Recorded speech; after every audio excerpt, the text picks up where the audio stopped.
ओम देवी प्रपन्नातिहरे प्रसीद प्रसीद मातर्जगतोऽखिलस्य प्रसीद विश्वेश्वरि पाहि विश्वं त्वमेश्वरी देवी चराचरस्य शरणागत दीनार्थ परित्राण परायणे सर्वशार्ति हरे देवी नारायणी नमोस्तुते। नमस्कार, स्वागत है आपका आचार्यवाणी में। मैं आचार्य डॉक्टर विक्रमादित्य आपके साथ हूँ और आज का विषय हमारा है धनु राशि वालों के लिए ग्रह नक्षत्रों का योग किस प्रकार का रहेगा। 6 तारीख बुधवार का अवसर, पंचमी तिथि, सौभाग्य पंचमी का योग चल रहा है और ग्रहों का परिवर्तन का योग भी बन रहा है और ये परिवर्तन चंद्रमा के साथ शुभ रूप से आपकी राशि में ही आप शुक्र आ रहे हैं और ये आपके लिए नया विशेष तौर पर एक उम्मीद उत्पन्न करने के योग बनाएंगे आने वाले कुछ दिनों में। मंगल खराब लेकिन शुक्र आपके लिए बहुत सुंदर योग बनाते दिखाई देंगे। ऐसे में इसको सदुपयोग करने का आपको प्रयास करना चाहिए। गौ पूजन नित्यपति करें, सूर्य को जल नित्यपति दें। देखिए, इस दिन सबसे श्रेष्ठ उपाय आपके लिए रहेगा। सौभाग्य पंचमी का अवसर है, भगवान राम का पूजन, भगवती सीता का पूजन अवश्य करें, कल्याण के योग बनेंगे। 7 तारीख बृहस्पतिवार का अवसर, षष्ठी तिथि है, छठ का सुंदर योग है और ऐसे में देखिए सूर्य महाराज जो है आपकी राशि में एकादशवें भाव में चलकर थोड़ा सा कहीं ना कहीं सूर्य कमजोर हो रहा है और सूर्य को ठीक करने के लिए ही कार्तिक में विभिन्न उत्सवों का सम्मेलन किया गया है शास्त्र के दृष्टिकोण से। छठ का पर्व भी उसी श्रृंखला में है।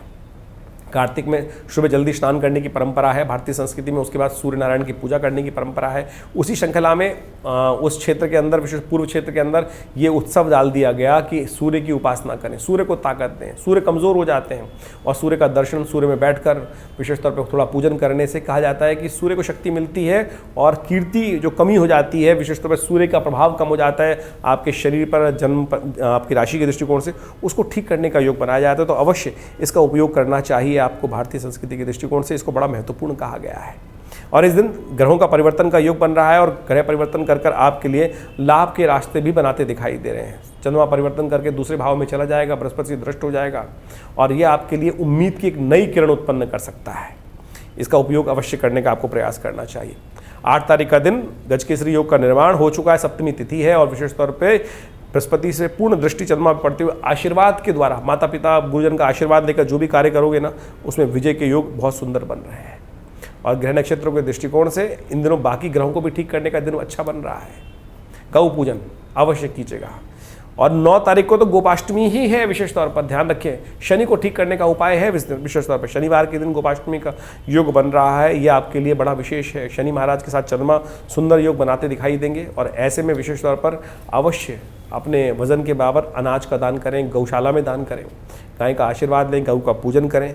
शनि को अनुकूल करने का दिवस है। शनिवार के दिन गोपाष्टमी जो पड़ रही है, ये उपाय करना सबसे श्रेष्ठ रहेगा आपके लिए। 10 तारीख रविवार का अवसर, नवमी तिथि विद्यमान है। ग्रह नक्षत्रों के दृष्टिकोण से थोड़ा पराक्रम में कमी करने का योग बन सकता है। ऐसे में विशेष तौर पर आंवले का दान करना, तुलसी का पूजन करना सबसे श्रेष्ठ है। तो इस प्रकार से ग्रहों का योगा योग आपने समझा। ये ग्रहों का योगा योग जो विशेष तौर पर नवंबर के पहले भाग में, प्रथम भाग में बन रहा है, बड़ा विचित्र है। देखिए, सूर्य के जिस प्रकार से स्थिति चल रही है, तुला राशि में चल रहे हैं, साथ साथ शुक्र और बृहस्पति का आपस में जो एक दूसरे के समक्ष योग बनता दिखाई दे रहा है, ये वास्तविक तौर पर कई मामलों में झगड़े तो उत्पन्न करता है लेकिन एक बहुत सुंदर योग बनाता है। सूर्य बृहस्पति, जब कहा जाता है कि एक दूसरे के सम्मुख होकर, विशेष तौर पर बृहस्पति और शुक्र एक दूसरे के सम्मुख होकर बैठ जाते हैं, तो विशेष तौर पर एक योग बनाते हैं कि आपस में द्वंद्व तो उत्पन्न करते हैं लेकिन जो गलत कार्य करने वाला होता है उसका नाश भी संभव है इस कलिकाल के अंदर। तो ये ग्रहों का योगा योग एक तरह से क्लैश तो दे रहा है, अशांति का वातावरण बना रहा है, लेकिन सत्य की विजय भी कराने के योग बना रहा है।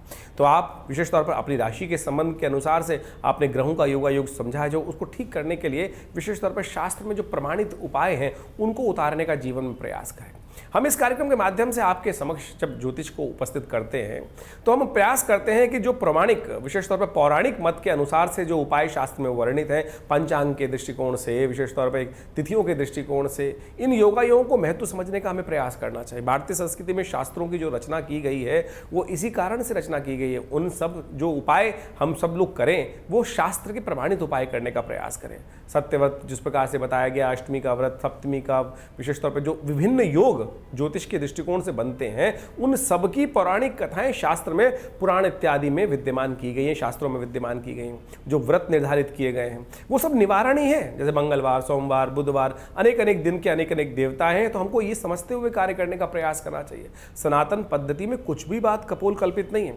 सब प्रत्यक्ष प्रमाण के अनुसार से सब चीज़ों को व्यवस्था देखते हुए ज्योतिष को मंत्र विज्ञान के साथ, शास्त्रों के साथ बहुत बढ़िया तरह से जोड़ा गया है। लेकिन आज हो क्या गया है कि बहुत सारे लोग इस प्रकार के टोटकों में फंस गए हैं, ऐसी भ्रांति में फंस गए हैं कि चॉकलेट खा लो, कभी कोई और की स्थिति कर लो। एक तो एक बड़ा विचित्र लगा कि कुछ उपाय के नाम पर एक व्यवस्था की जा रही है, कोका कोला लेकर फ्लश में डाल दो, ये ग्रह का उपचार हो जाएगा। क्या ग्रह करने का प्रयास कर रहे हैं?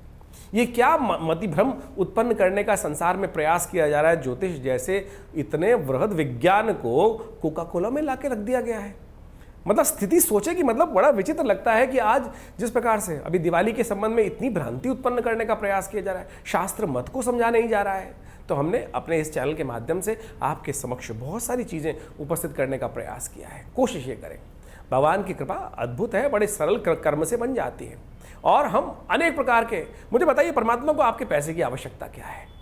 हम बड़ी विचित्र स्थिति बन जाते हैं कि इस प्रकार के उपायों को बड़े अननेसेसरी के खर्चे करने प्रयास कर देते हैं कि कुछ कोई नग पहना रहा है, कोई रुद्राक्ष पहना रहा है, कोई कुछ बेच रहा है, कोई कुछ बेच रहा है। हम ज्योतिष को वास्तविक तौर पे क्या बनाने का प्रयास किया जा रहा है? लाख लाख रुपए, 2-2 लाख रुपए, 5-5 लाख रुपए। एक तो ऐसा मुझे समझ में सुनने को मिला कि एक व्यक्ति ने, कोई रत्न था बहुत महंगे रूप में, 5-5 लाख रुपए के, 10-10 लाख रुपए के रत्न बेचे जा रहे हैं। और उसके बाद ज्योतिष का नाम का सहारा लिया जा रहा है। बिल्कुल रत्न काम करते हैं, बिल्कुल अच्छे काम करते हैं। कहा भी गया है कि रत्न यदि वास्तविक सत्य हो तो बहुत सुंदर रूप से कार्य कर देता है। लेकिन शास्त्र के अंदर उसके बहुत सारे ऑल्टरनेट बताए गए हैं। पुखराज पहनने की किसी की व्यवस्था नहीं है तो केवल हल्दी लगाकर, बृहस्पति का मंत्र जप कर ही आप उपाय कर सकते हैं। ये शास्त्र में प्रमाणित रास्ते बताए गए हैं कि नहीं बताए गए? तो हमको ये समझना चाहिए कि इन सब चीज़ों को समझें हम, तो उसके बाद कार्य करने का प्रयास करें। और एक बात और समझ लें, ज्योतिष के अंदर बहुत सारे हम व्यवसाय, विभिन्न व्यवसायों में काम करते हैं। कोई शेयर में काम कर रहा है, कोई विभिन्न चीज़ों में काम कर रहा है। जो इस पक्ष के अंदर विशेष तौर पे कार्तिक के महीने में योग बन रहा है कि पहले पक्ष जो कृष्ण पक्ष है उसके अंदर वो तिथि बढ़ी और फिर अगले पक्ष कृष्ण पक्ष के शुक्ल पक्ष के अंदर वो तिथि घट गई। तो ये साफ साफ दिखाता है कि ये जो भयावह स्थिति है, बाजार का रुख भी बड़ा विचित्र हो सकता है और गोता लगा सकता है। तो आप कोशिश कीजिएगा इस सब संबंध में शांति के साथ कार्य करने का प्रयास करें। ये सब चीज़ें जो उपाय हम आपके समक्ष रखते हैं, चाहे मंत्र का उपाय बता रहे हैं या कोई चीज़ दान करने का उपाय बता रहे हैं, शास्त्र के अनुसार से प्रमाणित हम प्रयास करते हैं कि उन सब कथाओं का भी आपको मूल रूप से सिद्धांतिक तौर पर समझाने का प्रयास करें। अर्थ क्या है तुम समय समय पर आपके समक्ष उपस्थित रहते ही हैं। और एक बात और ध्यान रखिएगा, मंगल इन दिनों बड़ी विचित्र स्थिति में चल रहे हैं।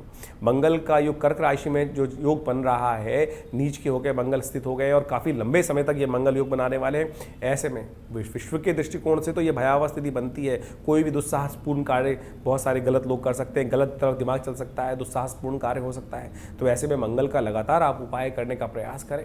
और इन समस्त कार्यों के लिए हमारे आश्रम में विभिन्न समय पर विभिन्न प्रकार के यज्ञ समय समय पर चलते रहते हैं। आप सब लोग उसमें भी सम्मिलित हो सकते हैं। रविवार को जो बड़ा कार्यक्रम होता है, कोई फीस नहीं ली जाती आश्रम में। आश्रम की तरफ से ये समस्त यज्ञ इत्यादि कार्य जो है विभिन्न कार्य समय सब चलते हैं। आप यदि रविवार वाले यज्ञ में बैठना चाहें तो सुबह 8 बजे से लेकर करीब करीब 10 बजे तक भंडारे के साथ सुंदर कार्यक्रम रहता है। आप उसमें सम्मिलित हो सकते हैं। भगवान भगवती के सानिध्य में बैठ सकते हैं। माँ भगवती की सुंदर शिव विग्रह, जो चमत्कारी शिव विग्रह 1947 में मुल्तान से यहाँ पधारा, उनके सानिध्य में, जिनकी फोटो अभी आप हमारे इस वीडियो के माध्यम से देख भी रहे होंगे।